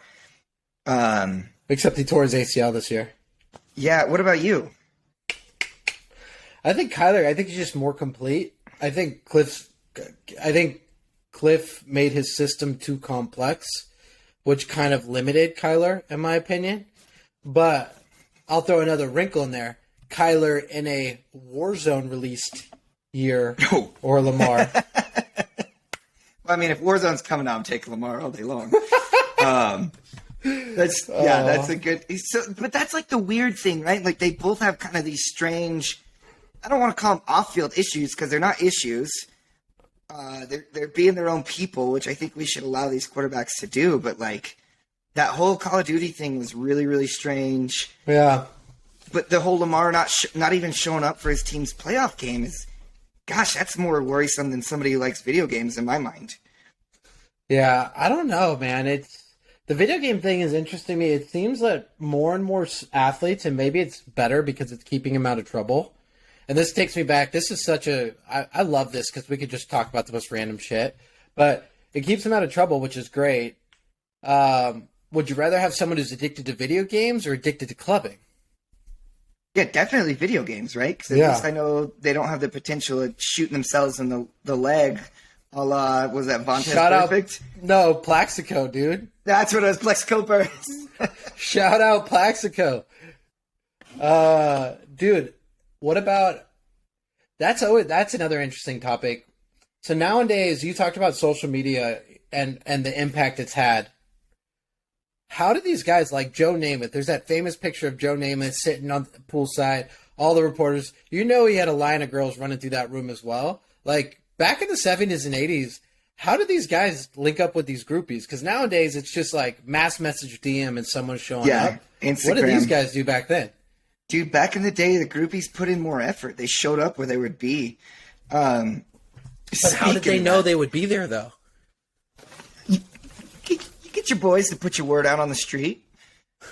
Just sending people through? to the corners. People with megaphones going down the street just saying, hey, Joe's going to be at this hotel? I think so. It was a lot more work to be a groupie back then. You didn't have the instant access. You had to do your research. And I'm going to argue that effort probably resulted in better results, right? For everybody. Yeah. You put the time in, and you can't just sit on your couch and DM them and hope they find it, you know? Yeah. There's a great clip. You see that clip of Chris Collinsworth where he's talking about the girls he's meeting in the club? And he's like, I like them 16, 17. You're like, oh, my God, Chris Collinsworth. No, he did it too. Oh, yeah, dude. It was a a different time. We should queue up the We should queue up for one of our like interesting historical sports facts. Like, how did groupies find athletes back in the day? So we gotta find somebody who like Was a got with groupie. an athlete back in the day. Yeah. Yeah. Like, I think that would be a really interesting podcast. I would listen to that. Like, how did this work? 100%. Do you remember Yeah. how popular that podcast was? That one chick that said that she just let the Phoenix Suns run train on her. Yeah. I think made that's a a whole little career out of extreme. that. Yeah. But I'm just saying, like, that it gets the people going. It's not a bad Yeah. topic. So going back to football, dude. Going back to football. So you were so right about Ohio State quarterbacks. I pulled up the top article that said the 3 best Ohio State quarterbacks to play in the NFL. And if this is your top 3 quarterbacks to play in the NFL, you produce pretty bad quarterbacks. Number 3, R.I.P. Dwayne Haskins. Oh, R.I.P., man. That was tragic. Yeah, that was tragic, but never did anything in the NFL. No.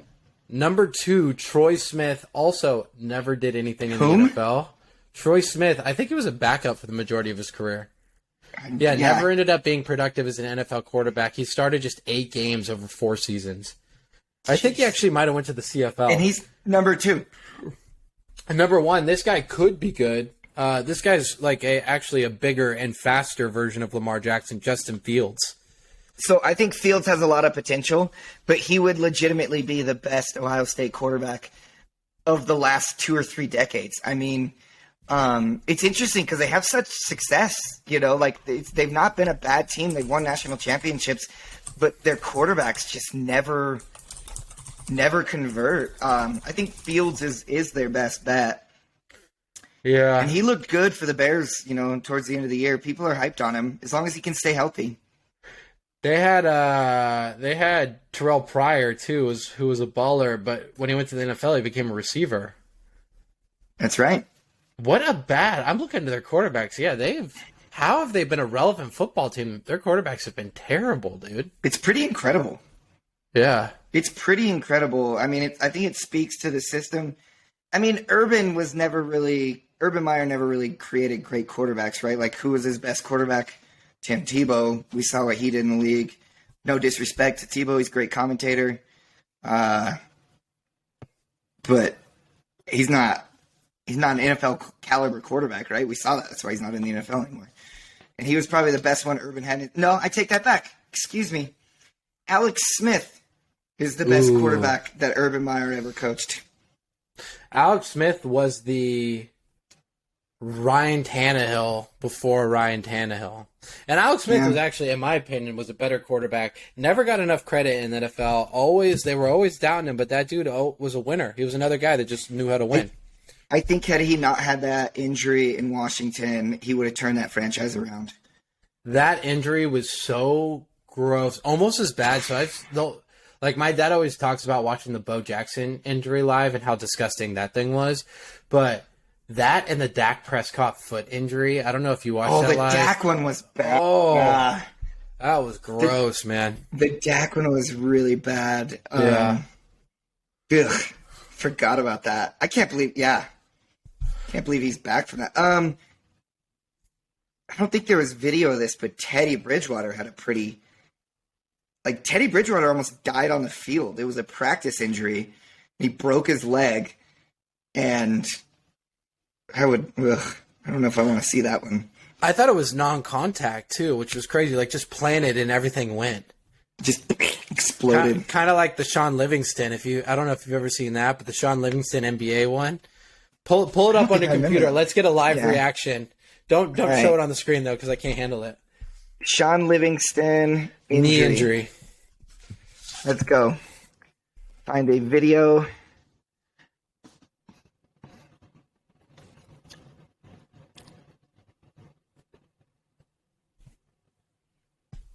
Let's see. There we go. 10 seconds. That seems like the right one to watch.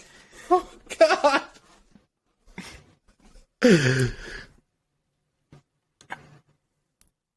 Oh, my. That is brutal. Oh. Yeah. I take it back. No. That's the worst injury I think I've ever seen. How have I never seen that before? That's terrible. Oh, that was gross. What's even crazier about him is he came back from that and ended up winning championships. Like he became a completely different player, but changed his Did career. he play on the Warriors? Yeah. He was the sixth man for the Warriors. Yeah. That's right. Yeah, good for him. Love to see a redemption arc. Love to see it. All right, let's make our picks. We're over an hour. Okay. We have some other stuff, but it can go to next week. I do love the favorite playoff game of all time topic, but let's save that for next week. Okay. All right, so AFC Chiefs versus Jags. Let me see what the spread is. We got to go spread. Hold on, let me pull this up really quick. Chiefs versus Jags in the Kingdom. What I was saying earlier about the Jags, I got 8.5 is a lot of points, man. I think, and usually I'm a stat guy. They got something special. Yeah, usually I'm a stat guy, and I'm not doing stats in here, but let me pull these stats up. So the stats are not in favor of the Jags. Nor would they be, right? They've been a consistently terrible organization for a hot minute. Yeah. Miraculously made it to the AFC Championship with Blake Bortles at the helm. Dude, Blake Bortles, I think he just had something too where he rescued someone on a jet ski or something like that. I think it was Blake Bortles. Really? Yeah. Did you ever listen to the Dan Le Batard show? Back in the day? No. So it used to be on ESPN. They do a YouTube show now. I really enjoyed it. But I think it was who's Collinsworth's son that's a commentator now. I know who you're talking about, but I don't know his name off the top of my head. He called into the show one day and he was like, Blake Bortles is the worst quarterback in the league. And then they were like, well, why don't you just call in every day for the next 32 days and tell us all the quarterbacks you rank ahead of him. So they did this continuing series, and it was hilarious. I mean, he took them to the AFC Championship. Yeah. And this was while they were going there, and it was super funny. But it's kind of like points. Yeah, it's kind of like Trubisky taking the Bears to the freaking playoffs, man. Yeah. Yeah. I think I'm that's going proof Jags. that scheme. You're going Jags on the spread. Yeah, 8.5 Jags on the spread. What are you taking?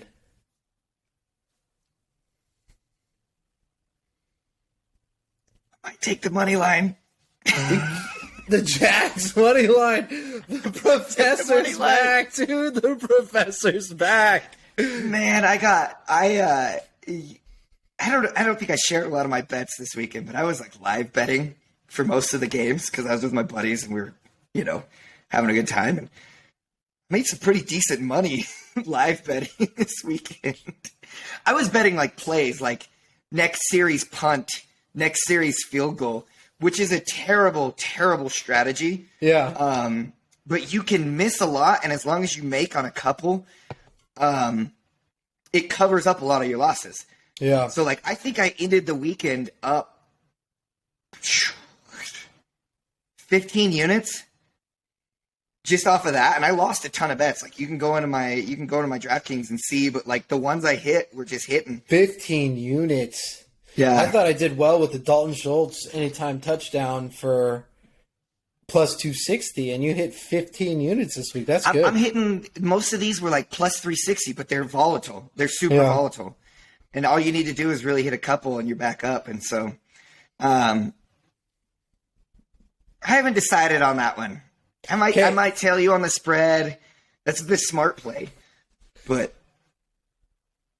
they don't call me, Bold Boyd for nothing. Bold Boyd. Dude, you got to start writing your articles again. We got to get your articles out again. I'm going to bring it back, yeah. I'm going to bring it back. All right, so Bills-Bengals is an interesting one. The spread's Cincinnati plus 4.5. The over's 48. That seems low in that type of shootout, doesn't it? It's in Cincinnati, right? But it's in Cincy. No, it's in Buffalo. So 48. Oh, that's why it depends on what the weather is. I mean,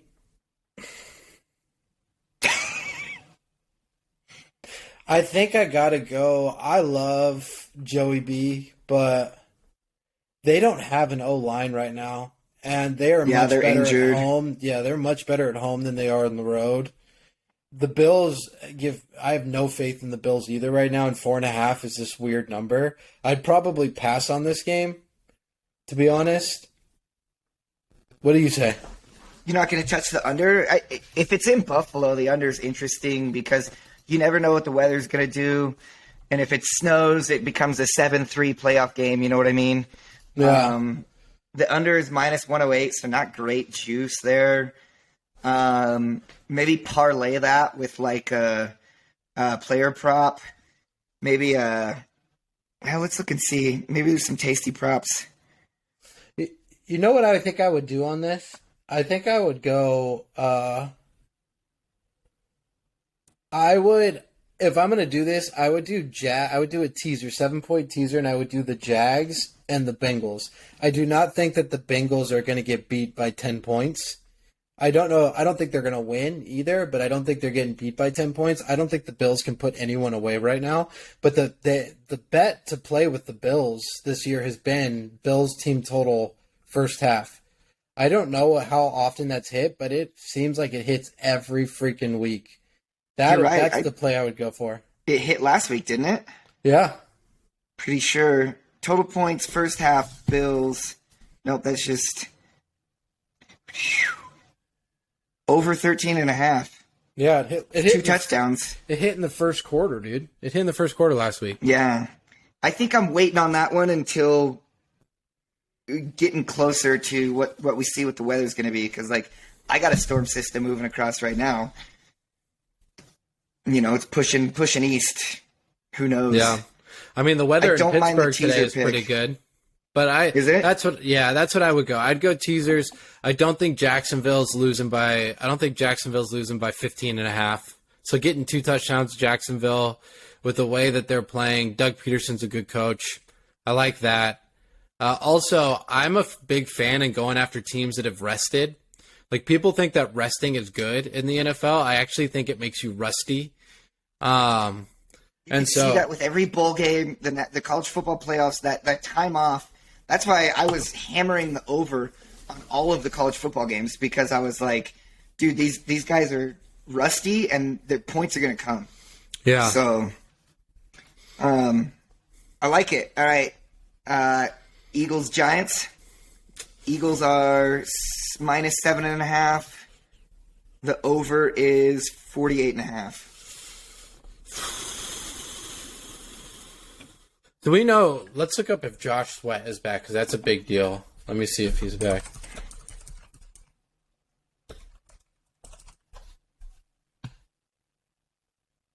So Josh Sweat is supposedly back. If Josh Sweat plays, that's a really hard game to call.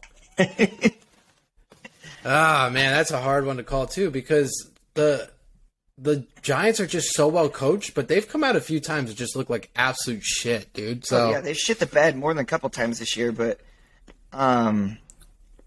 they're fairly healthy. Yeah. The Eagles have. Go ahead. No, you go. I was just gonna say, there's something, like, I get the whole city of Philly's behind him, but there's something about having the whole city of New York behind you too, especially with the drought and the just abysmal football that New York has had to watch for decades. I mean, since Eli, essentially since the Eli era, right? 2010. Oh man, why are you doing this to me? These are hard ones to be for our first podcast. You know what? I'm gonna take. I think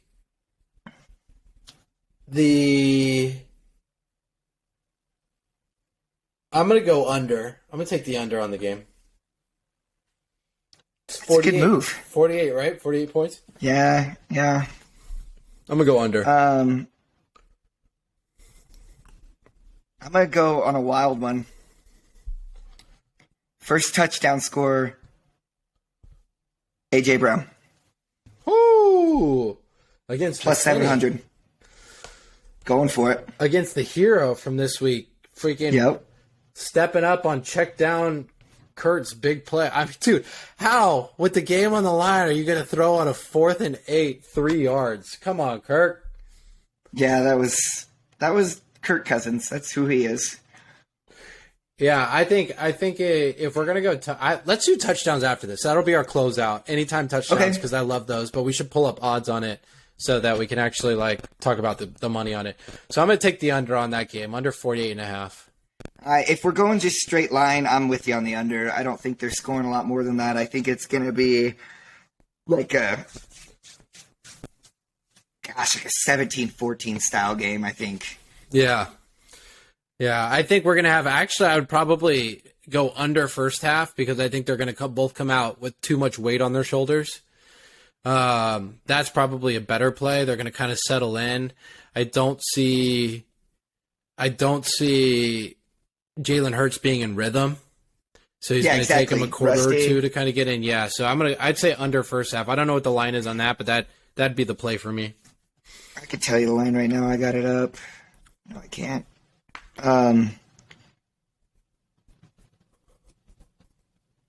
Let's just find it while we're talking it. Total points first half under is 24.5. Oh yeah, all day long. Yeah, that's the play right there. Minus 132.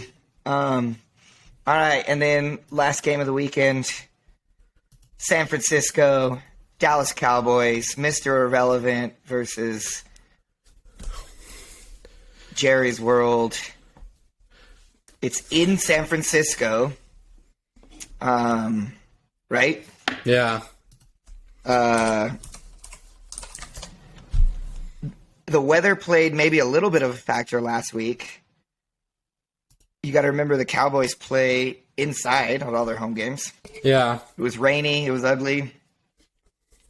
The lines on it. Dallas is +4 on the spread, +160 on the money line. The over is 46.5. I'm going money line 49ers on this all day. This is where we're going to have to differ. I think the pressure gets to Purdy, even though it's in SF. And I think the Cowboys pull. I'd go moneyline Cowboys on this. Really? Yeah, I'm going to go moneyline Cowboys. And the reason I'm going to go moneyline Cowboys is I think the Cowboys, the defenses are both going to keep the teams in the game. The Dallas defense. Actually, you know what? I'm gonna switch. I'm going SF with you. Dallas's weakness as a defense is the run defense, and I think that McCaffrey is going to be able to control the game. The 4 points scares me, so I'll also do that. I'll go 49ers money line. Love it. Yeah, I think their defense is too good, and I think that the Dallas defense probably got a little of a boost playing this week. I don't think they're as good as they looked. I think Tampa Bay was a bad team. They're in the playoffs with a losing record. Yeah. That's a bad team, plain and simple. And so, no disrespect to Brady, he's the greatest of all time, but they didn't deserve to be there this year. They just happened on a technicality that, every division has to have somebody win. Yeah. Right? And I think the Dallas defense looked a lot better last night than they have most of the year. And I think that San Fran defense is hard to contend with. Yeah. And then you open up. Are they the best? Go ahead. Are they the best right now? Because I think statistically, the Cowboys up until the end of the season were the top defense, right? I believe so. Let's look and see. Bengals aren't the number one defense. This might be an old article I'm looking right now. It's the internet. Everything's true on there. Of the 2022 season, this is regular season, December 15th, 2022. Oh no, it was in reverse order. Bengals were the worst ones? No, they were number 10. San Fran number 1, Denver number 2, Dallas number 3. Wait, Denver number 1, Dallas number 3? No, San Fran number 1, Dallas number 3. Okay, Denver was 2 somehow. You got the two top ones, two of the top 5 in there. Yeah, that's going to be tough. That's going to be a tough game, but I think if it comes down to Dak is going to have to force it because I don't think they're going to get the run game going, and the run game opens up the pass game for him. On the flip side, I think Dallas' only kink in their armor is the run game, so Shanahan's going to scheme that. Yeah. Money line's the play. I think that's the play, man. I also think that this is. I'm not a huge believer in fate or destiny, but man, ever since Garoppolo went down, it felt like this team had something going for him. Yeah. If Purdy wins the Super Bowl, do they go back to Trey Lance? So that's the question. Garoppolo's definitely gone, right? And honestly, I'd love to have him come up to the Seahawks. I wouldn't mind that trade. I think Jimmy G is a good quarterback. Injury prone, obviously, but it's how do you argue against Purdy when he's done what he's done? It fits with your scheme. He's taken you this far despite nobody thinking he could. And Trey Lance was made of glass. Does Trey Lance get another shot somewhere else? I think there's a quarterback controversy in San Francisco this offseason. It felt like Shanahan was trying to do kind of the Brett Favre, Aaron Rodgers setup this year, and it just didn't work because everybody got broke. But I mean, he's a mobile guy, right? Trey Lance, mobile. Maybe if Baltimore moves on from Lamar, there's a spot for him. I mean, he's kind of the same prototype as Lamar. Not a really good passer, traditionally great runner. He's not the same runner as I don't think there's a quarterback in the NFL that has the elusiveness of Lamar. But yeah, I mean, I think he's got the most speed and the most the best running ability of any quarterback, but. Supposedly, they said Kyler Murray's actually the fastest quarterback in the NFL because Kyler didn't run the 40, so no one actually knows how fast he is. He looks like a toddler when he runs. He does. I just picture him in a diaper all the time. I can't get it out of my head. But that play against the Raiders this year was just so epic. No, he's good. I wonder who they're going to bring in to coach him. I wonder who out there that's available right now can. Because, I mean, that whole system was built around you bring in Cliff Kingsbury, you draft Kyler Murray, and it's failed. And so do you have to rebuild the system? Do you have to bring in the right coach for Kyler Murray? Is that who you're building around? I don't know. Building around a quarterback, I mean, he's early enough in his career that I guess you can do that. But building around a quarterback tends to not work solely because if a quarterback gets unhappy and they leave, then you have to switch out your coach. I don't know what's going to happen there. What I do think is going to happen in Denver, especially because they put all that money into Russell, is they're going to go out and get Dan Quinn. Because Dan Quinn's already got the history with them. So I think they're going to go get Dan Quinn. And I think Dan Quinn is going to turn a team that's already got a great defense into a contender in a year. That team is I didn't even know so he was on the perfect for list, him. but that makes perfect sense. I don't know if he's on the list or not, but I'd go Russell. after him. Yeah. He knows Russell. He's a defense guy. I mean, man, that's a great take right there. That's a fire take. Yeah, I think that's what's going to happen. That and putting that on social tomorrow. Let's do it, man. Okay, let's do it. You go ahead. I was gonna say, I'm hoping I get a snow day tomorrow, so I can just work on all this shit. It'd be awesome. I'm so excited to have this up. No, this is amazing. They're calling for 8 inches tonight, so if we get it, I think I'll get a snow day. Everybody, fingers crossed for the professor. Okay, let's do anytime touchdowns. Okay, so let's go. Start with the Jags and Chiefs. I mean, you got to get touchdown score. Jerick McKinnon, right? Because Jerick McKinnon has just been scoring touchdowns like crazy recently. What's his line? -109 on the stool. Yeah, I mean, that's if I'm looking at that game, I'm looking at McKinnon. That's the first guy that comes to mind. Who else would be interesting in there? Didn't Agnew have himself a night with the Jags? I don't know. I didn't see. I remember I stopped watching that game. I heard his name quite a bit. I mean, I think you're gonna. So, like, if we think this is a high-scoring game, then I think if you're game scripting, that's my favorite thing to do is like let's game script, right? So, like, Chiefs probably get out into an early lead, which means No, he did not have himself a night. I take that completely back. Jesus. Who was it? I'm guessing it was probably Zay Jones. Probably had a good night, right? I think that's probably who it was. Let me look at the stats. I just pulled up Agnew's stats.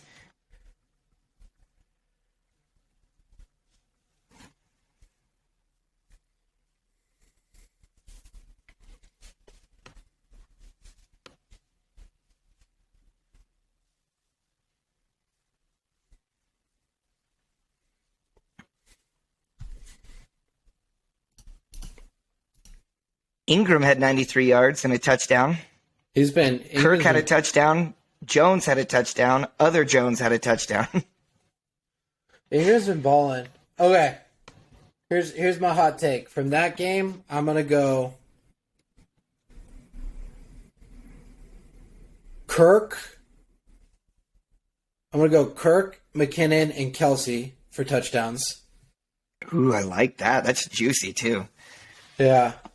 You get that. I don't know you what get that plus parlay juice would from be. Kirk. Yeah, I don't know what Let me that build it parlay real is going to quick. be. But let's run that. If we were to put $100 down on that, what would it be? I think it's going to be $1,000 payout.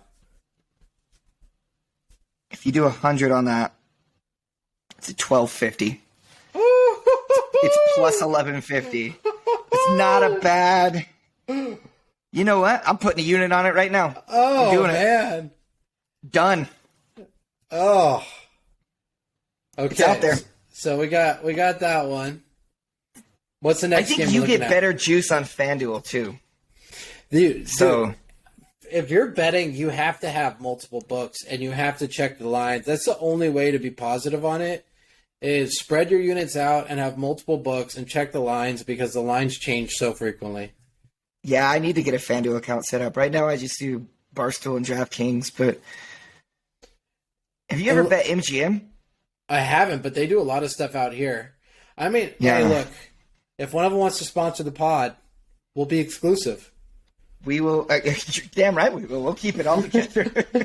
We're looking for a Just beer give us that sponsorship, affiliate link, baby. a betting link, a betting. Whoever's out there, come on, man. Oh, I love Okay, it. what's the next game? What's the next game? Next game is. This is just going in order of the play. So Giants Eagles. Giants Eagles.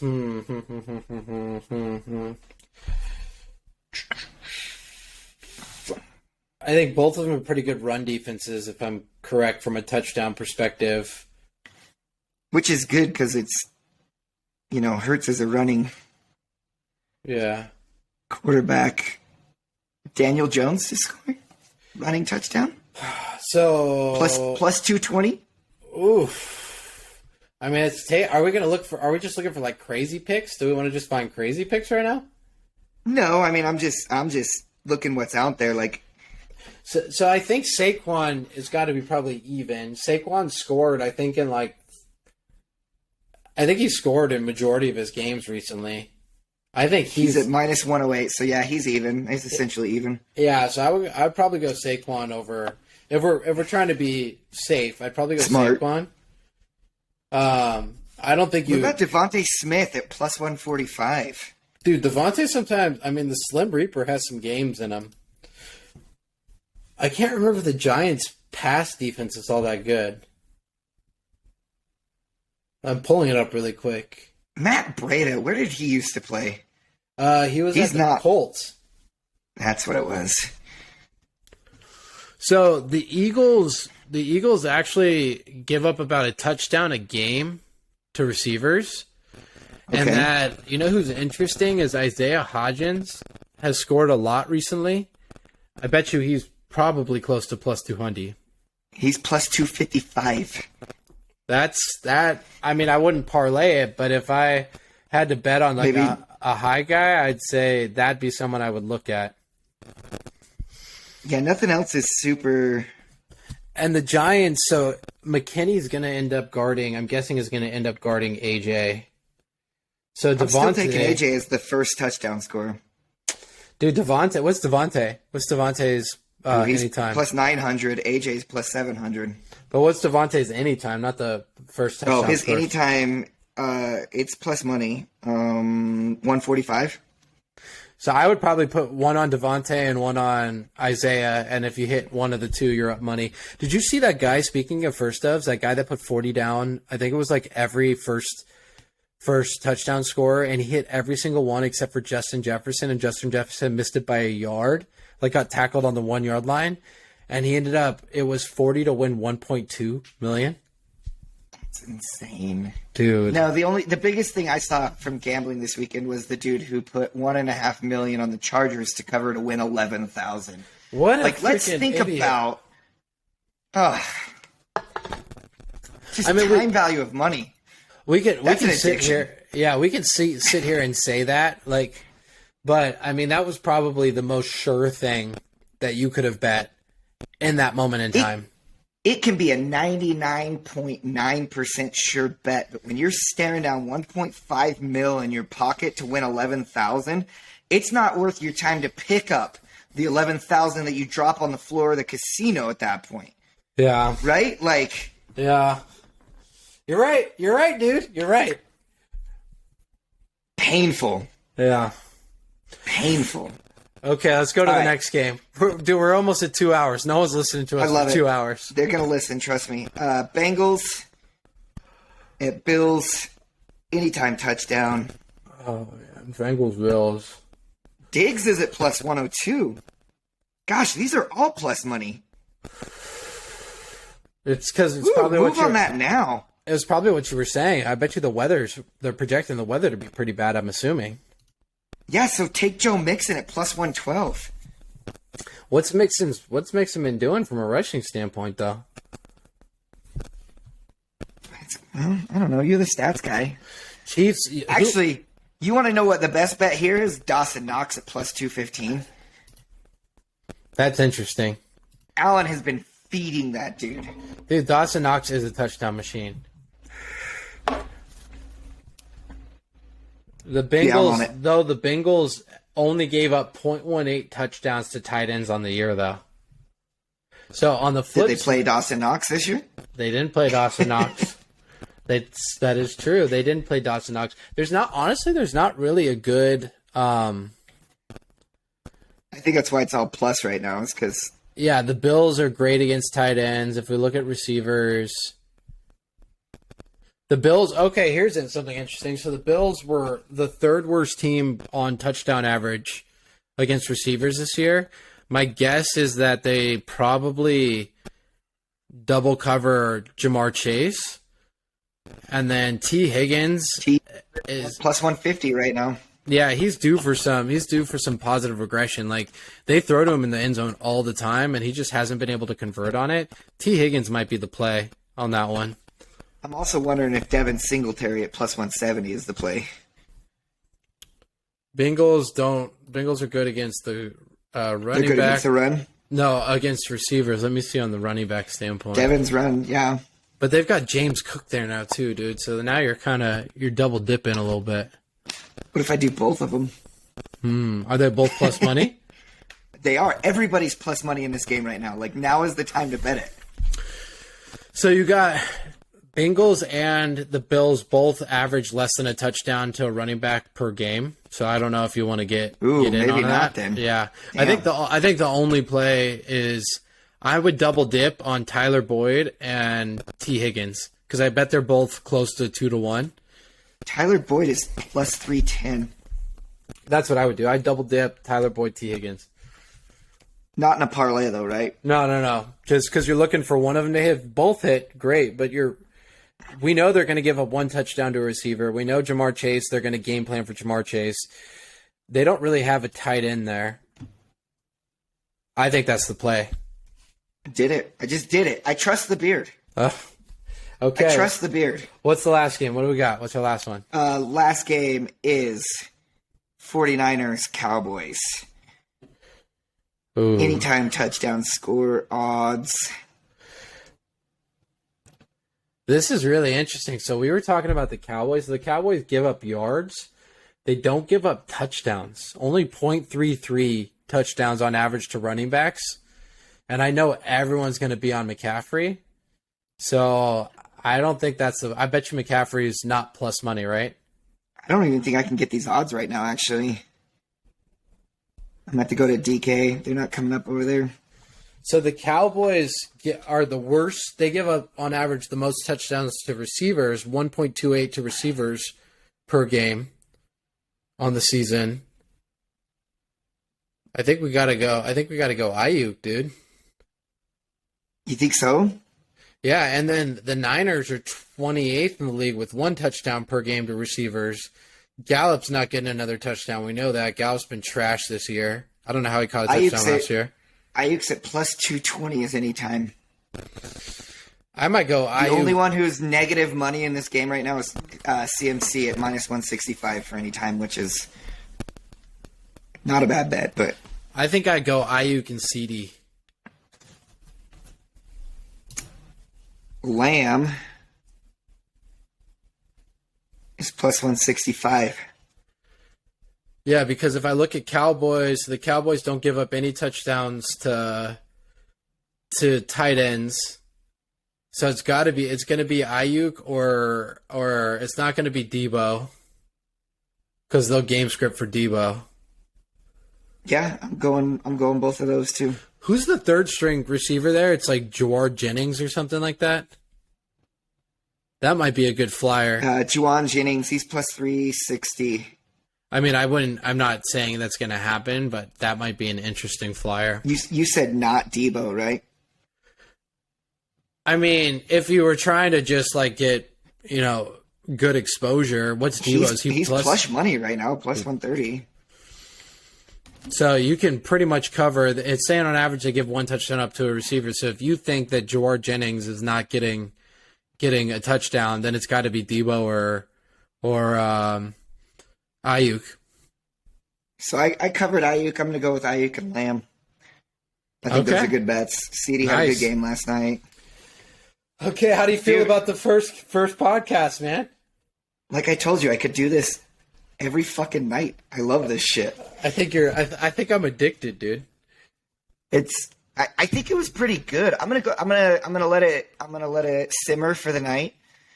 Like my immediate instinct is like once we stop recording to just like go back through and rewatch it. But I'm just gonna let it simmer, and I'm gonna go through tomorrow and just kind of look and see how the flow was. But it felt like there was good flow. Like there wasn't obviously you're gonna talk over each other when you're talking about things you're passionate about, but like I think the general flow is good. Like we moved the topics, we kind of diverted to talk about fun things, but then brought it back. And I like this. So here's the thing. You're talking about no one's going to listen for, an hour and 50 minutes. If we get somebody to listen for an hour and 50 minutes and now they get to our picks that we do at the end, I like this format of making the picks, talking about them. Yeah. And then I think what we can do is we can chop some of the funny stuff into short little content videos for YouTube Shorts and Facebook. And then we can chop the picks. The picks will have to stay on YouTube, I think, because Meta will kill us. But we can find the funny stuff for Facebook.